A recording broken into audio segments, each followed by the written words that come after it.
Hello दोस्तों, मैं ऋचा कुमारी आप लोग का स्वागत करती हूँ। अपने चैनल सेनेस्टर सीक्रेट में आप लोगों के लिए एक नई कहानी लेकर आई हूँ।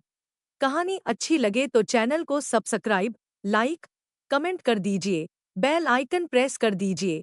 एक लड़का इंस्टाग्राम पर बहुत एक्टिव था और लगातार अपना सोशल मीडिया के बाकी प्लेटफॉर्म यूज करता था। उसी इंस्टा पे एक लड़की से उसकी दोस्ती हो गई। कुछ वक्त के बाद उसी इंस्टा पर एक दूसरी लड़की से भी उसकी दोस्ती हो गई। अब धीरे धीरे बातचीत इतनी बढ़ी कि दोनों लड़कियां उससे प्यार करने लगी। वो भी दोनों से प्यार करने लगा। बस सिर्फ एक फर्क था। दोनों लड़कियों को यानी उसकी दोनों गर्लफ्रेंड को यह पता ही नहीं था कि इस लड़के की दो दो गर्लफ्रेंड है। और एक रोज सच्चाई पता चल गई। जब सच्चाई पता चली तो दूसरी गर्लफ्रेंड ने अपने बॉयफ्रेंड के सामने एक शर्त रखी कि तुम अपनी पहली गर्लफ्रेंड को मार दो। मारने के बाद एक सबूत दो, फिर आगे तुम्हारे साथ रहूंगी, वरना तुम्हें छोड़कर चली जाऊंगी। यह कहानी कानपुर की है। कानपुर में एक लड़की रहती थी, आकांक्षा। आकांक्षा सोशल मीडिया पर एक्टिव थी। एक रोज इंस्टा पर सर्च करते करते उसे सूरज नाम का एक लड़का मिलता है। इधर सूरज भी सर्च करते करते आकांक्षा तक पहुंच जाता है। अब दोनों इंस्टा फ्रेंड हो चुके थे। दोनों एक दूसरे से चैट करते धीरे धीरे वक्त बीता। दोनों ने मिलने का फैसला किया और कानपुर में दोनों की एक रोज मुलाकात होती है। मुलाकात के बाद अब मुलाकात का सिलसिला ही चल पड़ता है।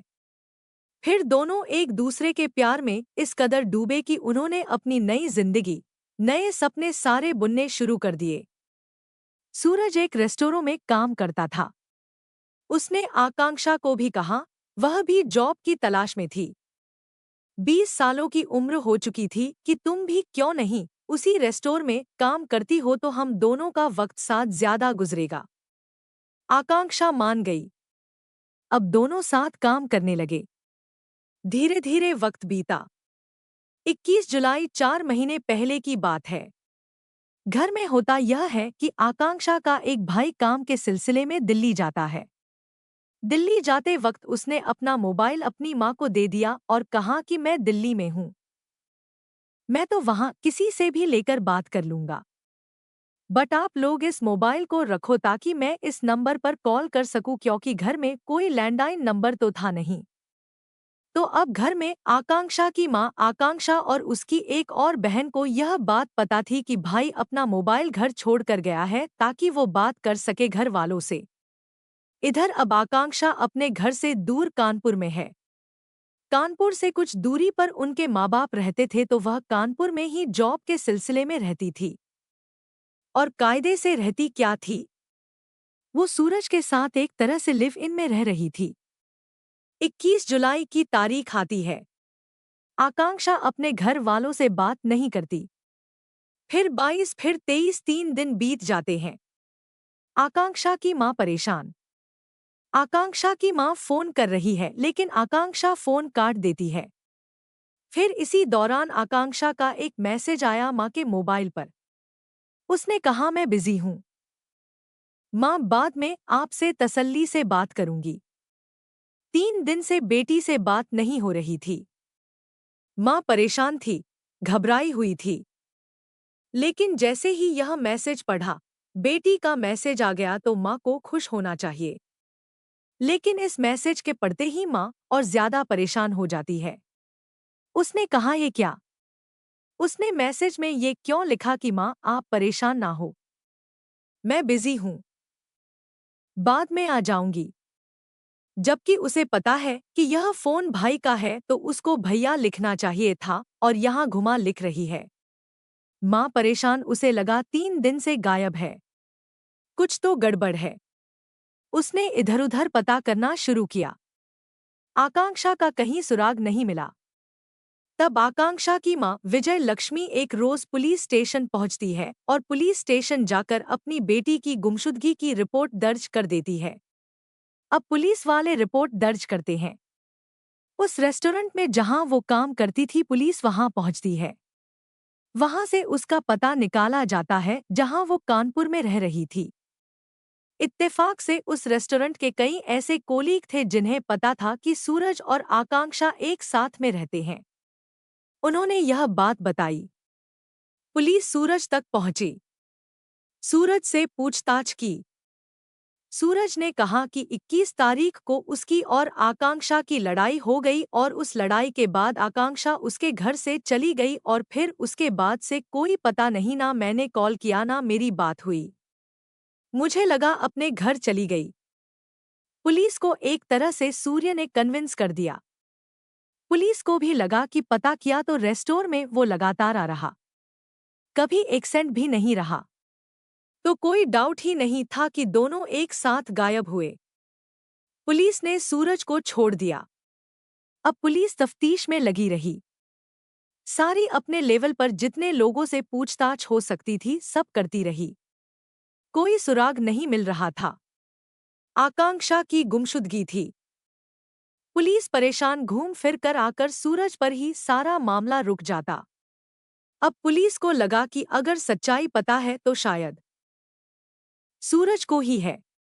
आसपास के सीसीटीवी कैमरे या बाकी जहां वो रहता था सब खंगालना शुरू किया। फिर पुलिस ने तय किया कि वो सूरज से दोबारा पूछताछ करेगी। अब पुलिस ने सूरज से पूछताछ करनी शुरू की। लेकिन इस बार पुलिसिया अंदाज में थोड़ी देर तक तो वो घुमाता रहा और फिर पुलिस को उसने कहा कि चलिए मेरे साथ, मैं आपको बताता हूँ सच्चाई। उसने कहा आकांक्षा इस दुनिया में नहीं है। मैंने उसे मार डाला और उसका कत्ल 21 जुलाई को ही कर चुका हूँ। पुलिस ने पूछा ठीक है, लाश? उसने कहा चलो, अब कानपुर से करीब 100 किलोमीटर दूर बांदा एक जगह है, वहां पर एक पुल है। उस पुल के नीचे तेज नदी बहती है। वो उस पुल पर ले गया और उसने कहा मैंने यहीं से आकांक्षा की लाश को नीचे फेंका। पुलिस ने कहा कि आकांक्षा की लाश को तुम अकेले उठाकर इस पुल के ऊपर, हाइट भी है, फिर नीचे फेंकना है। एक आदमी के बस का बात नहीं है। तब उसने कहा नहीं, इसमें मेरा एक दोस्त भी शामिल था। अब उसने अपने एक दोस्त का नाम बताया। पुलिस उसके घर पहुंचती है, दोस्त को भी उठा लेती है। दोनों इकरारें जरूर कर लेते हैं। पुलिस पूछती है तुमने आकांक्षा को क्यों मारा? तब वो कहानी सुनाता है। वो कहता है कि असल में आकांक्षा से मेरी इंस्टाग्राम पर दोस्ती हुई, फिर हम साथ मिले। फिर आकांक्षा ने कहा अब हम एक साथ से जिंदगी गुजारेंगे, शादी करेंगे। और हमारी जिंदगी में सब ठीक चल रहा था। दोनों एक ही रास्ता में काम कर रहे थे, लिव इन में रह रहे थे। लेकिन एक रोज गलती से आकांक्षा ने मेरा मोबाइल देख लिया और मेरा इंस्टा का जो पेज है वो खोल दिया। वहां पर चैट पड़ा हुआ था, वहां एक दूसरी लड़की के साथ, और यह दूसरी लड़की उसने बताया कि कुछ महीने पहले इसी इंस्टा के जरिए उसकी गर्लफ्रेंड बनी। वो उससे मिलता जुलता भी है, कानपुर में ही है, और अब वो उससे भी प्यार करने लगा। तो पुलिस ने कहा इसमें क्या हुआ? फिर उसने कहा जब उसने देखा मेरी बीवी ने, मतलब सॉरी आकांक्षा ने, तो वो नाराज हुई, भड़की, फिर झगड़ा हुआ। बट मैं उसको फिर भी मैंने मना दिया। लेकिन इत्तेफाक से एक और चीज हो गई। उसी इंस्टा के जरिए मेरी दूसरी गर्लफ्रेंड को मेरी पहली गर्लफ्रेंड यानी आकांक्षा के बारे में भी पता चल गया। उसने भी मोबाइल पे वो चैट देख लिया। तो अब दो गर्लफ्रेंड और दोनों को एक दूसरे के बारे में जानकारी मिल गई कि इसकी जिंदगी में सिर्फ एक नहीं है, दो है। पहली गर्लफ्रेंड और दूसरी गर्लफ्रेंड। तो पुलिस ने कहा फिर भी ठीक है, लेकिन इसके लिए आकांक्षा को क्यों मारा? तो उसने कहा जब दूसरी गर्लफ्रेंड को यह बात पता चली तो उसने मुझसे झगड़ा किया, बातचीत बंद की। मैं उसको मनाता रहा। फिर एक रोज उसने मुझसे कहा कि ठीक है, मैं तुम्हारी जिंदगी में वापस आ जाऊंगी, पर शर्त एक है, और वो शर्त यह है कि तुम अपनी गर्लफ्रेंड को, जो पहली गर्लफ्रेंड है यानी आकांक्षा, उसे मार डालो। न सिर्फ मार डालो बल्कि मारने के बाद मुझे सबूत चाहिए कि वो मर चुकी है। पहले तो कुछ सूरज को समझ नहीं आया। उसने कहा, तुम कैसी बातें कर रही हो? लेकिन वो अपनी बात पर अड़ी रही। सूरज ने कहा, मेरे पास कोई रास्ता नहीं था। मैं 21 तारीख को घर आया। फिर मेरी झगड़ा हुआ आकांक्षा से। इसके बाद मैंने उसको मार डाला, गला घोटकर। मारने के बाद अब समझ में नहीं आया कि लाश को कहाँ फेंके। तब मैंने बांदा में रहने वाले अपने एक दोस्त को फोन किया। उसे घर बुलाया। घर बुलाने के बाद उसे सारी बात बताई। और फिर यह हुआ कि इस लाश को ठिकाने लगाना है। तो हमने उस लाश को एक बैग में रखा। बैग में रखने के बाद मेरे दोस्त के साथ मोटरसाइकिल पर उसी बैग को रखकर कानपुर से 100 किलोमीटर दूर तक ट्रैवल किया। एक लाश को बैग में रखकर 100 किलोमीटर दूर जाने के बाद उसे बांदा में एक पुल नजर आया, जिसके नीचे उफनती तेजधार नदी दिखाई दी। रात का वक्त था। दोनों पुल पर पहुंचे और उस बैग को ऊपर से नदी में फेंक दिया। फेंकने के बाद चले आए। आने के बाद अब उसे लगा कि आकांक्षा के मोबाइल पर घर वालों का फोन आएगा। तो जब वो आता काट देता, लेकिन फिर बीच बीच में वो आवाज बदल कर भी बात करने की कोशिश करता। थोड़ा डिस्टरबेंस साउंड के साथ। नहीं नहीं, उसे लगा ऐसे पकड़े जाएंगे, तो उसने मैसेज शुरू किया। और उसी जब माँ का कॉल आ रहा था तब उसने वो मैसेज रिप्लाई किया था कि माँ बिजी हूँ, मैं बाद में फ़ोन करूँगी, जबकि उसको लिखना था भैया बिजी हूँ मैं, क्योंकि वो भाई का फ़ोन था और यहीं से माँ को शक हुआ। इसके बाद 3 दिन तक तो वो रिप्लाई करता रहा। फिर 3 दिन बाद उसे लगा मोबाइल अपने पास रखना भी खतरनाक है, क्योंकि पुलिस मोबाइल की लोकेशन से उस तक पहुँच जाएगी। फिर वो गया railway station. Kanpur central railway station जाकर एक ट्रेन के पास रुका। जब ट्रेन चलने लगी, उसने उस ट्रेन में वो मोबाइल फेंक दिया। उसको यह था कि ये ट्रेन जहाँ जहाँ ट्रेवल करेगी, मोबाइल का लोकेशन वैसे वैसे बदलता जाएगा, और जब पुलिस के पास ये मामला पहुंचेगा तो फिर कानपुर से दूर लोकेशन दिखाएगा आकांक्षा का, क्योंकि ट्रेन अलग अलग शहरों से होकर गुजरेगी। तो उसने पुलिस को यह भी उलझाने के लिए कर दिया काम। अब जब उसने बताया तो पुलिस की टीम पहुंची बांधा और उस नदी में लाश की तलाश शुरू की। अब 4 महीने पहले कत्ल हुआ। 4 महीने पहले उसने लाश फेंकी। 4 महीने बाद पुलिस उसे तलाश कर रही है। बहती नदी, तेज बहाव, कोशिश की, लाश अब तक नहीं मिली और मिलने की गुंजाइश और उम्मीद भी अब बहुत कम है। तो पुलिस ने पूछा कि अच्छा, तुमने लाश फेंका और एक कहानी और भी सुनाई थी कि मरने से पहले उसको मरने के बाद के सबूत चाहिए। उसने कहा, जब मैंने उसको गला घोंटकर मार डाला तब मैंने एक सेल्फी ली थी आकांक्षा की बॉडी के साथ, उसकी लाश के साथ, और वो सेल्फी मैंने अपनी उस गर्लफ्रेंड को भेज दिया। इत्तेफाक से वह सेल्फी एक सबूत बन गया पुलिस के लिए, क्योंकि वो लाश के पास खड़ा लाश के साथ सेल्फी ले रहा है। सेल्फी वाला मर्डर भी कह सकते हैं इसे आप, और उसने अपनी उस गर्लफ्रेंड को भेज दिया। हैरत की बात यह है कि एक लड़की का कत्ल उसके बॉयफ्रेंड ने किया और दूसरी गर्लफ्रेंड उसी बॉयफ्रेंड से कह रही है कि तुम पहली गर्लफ्रेंड को मार दो तो मैं तुम्हारी जिंदगी में वापस आ जाऊंगी। उसे डरना चाहिए था कि अगर एक गर्लफ्रेंड को वह मार सकता है तो फिर दूसरी के उससे ऊपर से भी खतरा टल नहीं सकता। कल को तीसरी गर्लफ्रेंड के कहने पर वो दूसरी को भी मार सकता था, लेकिन ऐसा हुआ नहीं। बड़ी हैरानी की बात है, उस लड़की की दूसरी गर्लफ्रेंड की शर्त पूरी हुई तो वापस उसकी जिंदगी में लौट गई। अब कायदे से अगर देखें तो इस केस में सूरज तो गुनहगार है ही है। उसकी दूसरी गर्लफ्रेंड भी है, क्योंकि कत्ल के लिए उसने उकसाया है। सूरज और उसके दोस्त को पुलिस पकड़ चुकी है। गर्लफ्रेंड के बारे में अभी छानबीन कर रही है, ताकि यह तो नहीं है कहीं कि सूरज उसे भी फंसाने के लिए अब उसका नाम ले रहा है।